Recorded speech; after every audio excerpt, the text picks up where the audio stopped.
आज का हमारा बहुत ही महत्वपूर्ण टॉपिक है।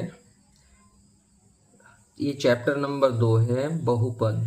चैप्टर नंबर 2 बहुपद से है।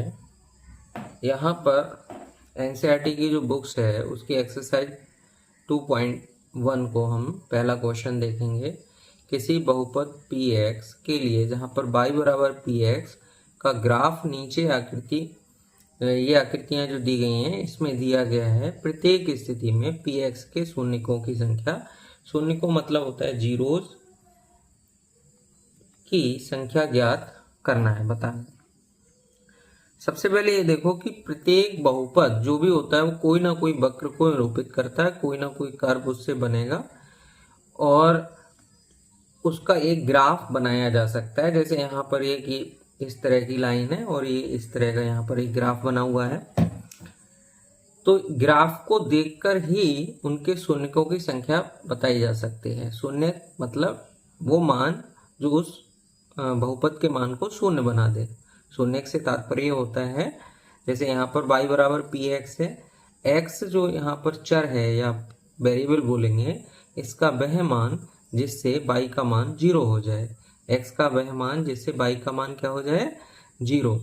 तो सबसे पहले ये देखिए कि ग्राफ जो होता है इसमें जब भी हम किसी बहुपद को एक ग्राफ के रूप में निरूपित करते हैं तो ग्राफ के लिए दो लाइनें मेन होती हैं। जैसे एक पड़ी लाइन होती है और एक खड़ी लाइन होती है, यानी कि एक क्षैतिज रेखा और एक लंबवत रेखा। तो जो क्षैतिज रेखा होती है उसको एक्स अक्ष बोलते हैं और जो लंबवत रेखा होती है उसको वाई अक्ष बोलते हैं। इनके सापेक्ष एक ग्राफ बनाया जाता है और इस ग्राफ को देखकर हम यहाँ पर शून्यकों की संख्या बताने वाले हैं। तो शून्य कैसे निकाले जाते हैं?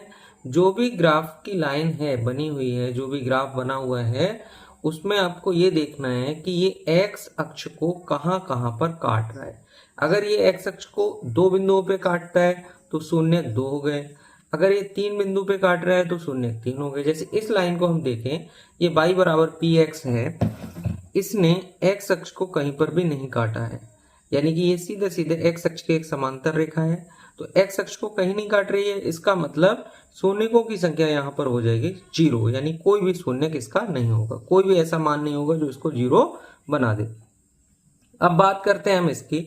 इस वाले में हम देखते हैं कि ये लाइन इस तरह से यहाँ से होके यहाँ गई है। तो देखो इसने एक्स अक्ष को एक बिंदु पे काटा है, यहाँ पर ये वाली जो एक्स अक्ष है इसको यहाँ पर काटा है, केवल एक जगह काटा है। तो इसका मतलब यहाँ पर शून्यकों की जो संख्या होगी वो 1 हो जाएगी।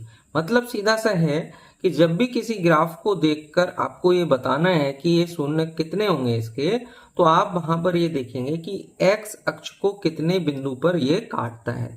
अगर 2 बिंदु पे काट रहा है तो 2, 3 पे काट रहा है तो 3 हो गए, और अगर इससे ज्यादा काटता है तो समझो उससे ज्यादा शून्य होंगे। तो यहाँ पर ये 2 क्वेश्चन मैंने लिए हैं एनसीईआरटी की बुक में, प्रश्नावली 2.1 है, तो उसमें पहला और दूसरा। पहले में देखो ये क्योंकि एक्स अक्ष के समांतर है तो इसलिए इसका कोई भी शून्य नहीं है, और यहाँ पर ये एक्स अक्ष केवल एक बिंदु पे काट रहा है तो इसका मतलब शून्यकों की संख्या 1 है। अगले क्वेश्चन देखते हैं। जैसे क्वेश्चन नंबर 3 है, इसमें ये ग्राफ इस तरह से बना हुआ है। ये एक्स अक्ष को 1, 2, 3, यानी एक्स अक्ष को 1, 2, 3 बिंदु पे काट रहा है, तो इसका मतलब यहाँ पर शून्यकों की संख्या 3 हो गई। चौथे वाले क्वेश्चन में देखो ये जो ग्राफ है इस तरह से, 1, 2, 3, 4, कितने बिंदु पे काट रहा है, 4। या दोबारा देखो 1, 2, 3, 4, 4 बिंदु पे एक्स अक्ष को काटता है तो इसका मतलब शून्य हो गए 4। इसमें देखो यहां पर ये ग्राफ एक्स अक्ष को केवल 1 और 1, 2 बिंदु पे काटता है तो शून्य 2 हो गए।